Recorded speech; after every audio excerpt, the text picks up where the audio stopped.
Well, I'm delighted to be here today, and I want to, in particular, thank Anila Darbar, who organized this session and obviously has organized the Women in Neurosurgery Leadership Group in Pakistan, as well as Tariq Khan for the extraordinary opportunity to visit your beautiful country for the first time for me. It certainly won't be the last time. So I was asked to speak a little bit about global neurosurgery and some specific projects that have come about as a result of this important report. And every time we talk about global neurosurgery, we point out that this movement is so recent compared with so much of what we do. It's really just turned the surgical world on its head since 2015 when the Lancet report on global surgery was published. Actually, it was published before print on April 28th of 2015. And 1 month later, there was a unanimous vote in the World Health Assembly by every minister of health, every nation in the UN, to strengthen emergency and essential surgery. So wouldn't we all like to have an impact factor like that for the papers that we write? But at any rate, the Lancet report had some major implications for neurosurgery. So the fact that they were able to demonstrate in that report that 5 billion people do not have access to even to emergency urgent surgery, that's 2/3 of our planet. And over 10 million urgent neurosurgical operations are needed. So we calculate that we need 23,000 more neurosurgeons. So it became urgently needed for us to, as a discipline, identify what is the neurosurgical burden of disease in trauma and tumors so that those who are at the heads of government, who are determining how many what our manpower is going to be, how many residents are going to be trained, how many doctors, how many hospitals, they would know what the neurosurgical burden of disease was. And what we all know is even the youngest in this room will probably not live long enough to see the world have an additional 23,000 neurosurgeons. It's going to take multiple generations. So neurosurgery is having to scale up and look creatively at how can we tap into every kind of manpower resource we have in order to provide neurosurgical care of high quality for all the people who need it.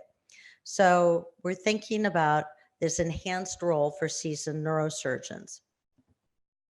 So one of the things that's been important is that there's been a major increase in publications so that we can all get on board, be aware of these numbers, and use our bully pulpit, use our position in our respective societies to be able to use an evidence-based or consensus study to show legislators and elected officials what is needed.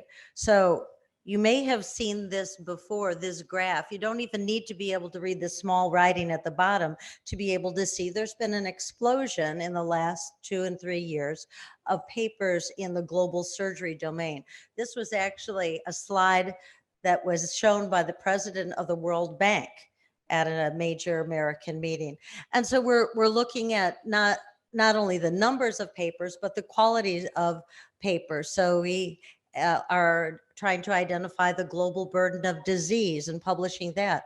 We're looking scientifically at task shifting to see where neurosurgeons may be able to be helped by general neurosurgical colleagues. And then that paper over on the right is our 12-page summary written by Laura Lippa, who's probably here in this room, and Roxana Garcia and others, that reports to the world community what neurosurgeons do at the World Health Assembly, in this case, in 2019.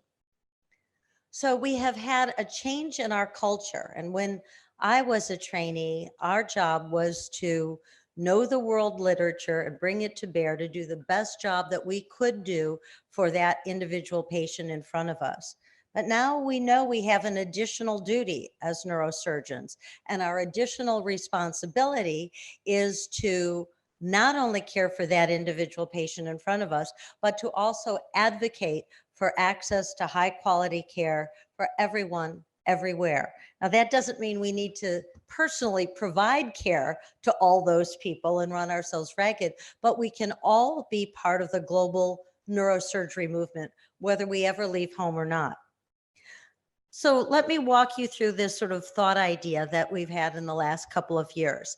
Let's take the example of Bill Gates, who at age 53, arguably at the top of his game, having started the most valuable company in the world, and at that time, the richest man in the world, decided to step away from that field of endeavor for which he had had great passion and start on philanthropy. And you can almost see if we, let me show this picture here.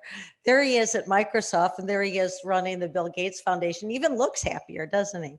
But what was he doing? He was having an encore career. And this is something that is appearing with increasing regularity in the Harvard Business Review and other major academic sources of information about how to live a meaningful and purposeful life, is to consider an encore career. After all, due to advances in medicine in our lifetime, many of us, knock on wood, will be lucky enough to have health and financial resources well beyond retirement. And what can or should we be doing? According to the Harvard Business Review, this notion of the encore career is definitely here to stay. So one potential solution may be to look at retiring neurosurgeons, those who have at least retirement on the horizon. In North America, there are 500 every year, and do some retraining in order to get back to the skills you had as a chief resident, in order to be a good counselor, a good first assistant in helping launch training programs in the developing world. And we were asked to write an editorial for JNS that appeared earlier this year. So seasoned neurosurgeons can do all of these things. And those of you who are seasoned neurosurgeons, whether you're chief residents and you're used to running an efficient group of effective residents, or whether you are farther along in your career and you've run a department or run a practice, these are all things that are skills that you can translate to new residency programs in the developing world.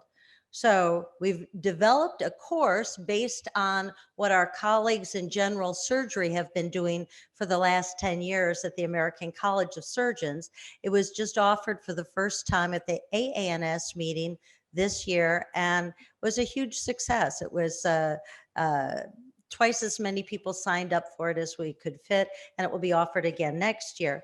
But I wanted to just share with you some of the data points that we learned from that first neurosurgical experience with such a course. So in looking at who takes a course like this, and what you can see on the upper left there is it's a 50-50 split between those who are residents and those who've been in practice for 30 years or more. Those are the two sort of bimodal distributions of people who are eager to bring their neurosurgical skills and want to hone them for appropriate safe use in the developing world.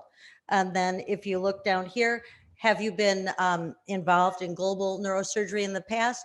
This is meant to not intimidate people who haven't been.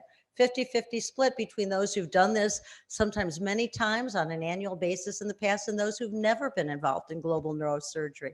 And then on your upper right, academic versus private practice, 3/4 of the people who took this course were in academic practice, but fully 25% are in private practice and are looking for ways to give back. And then finally, it's a little bit hard to read down there, but why are people taking a course like this? They want to reclaim, tool up again their general neurosurgical skills to be able to be good first assistants and good guides for new residency programs.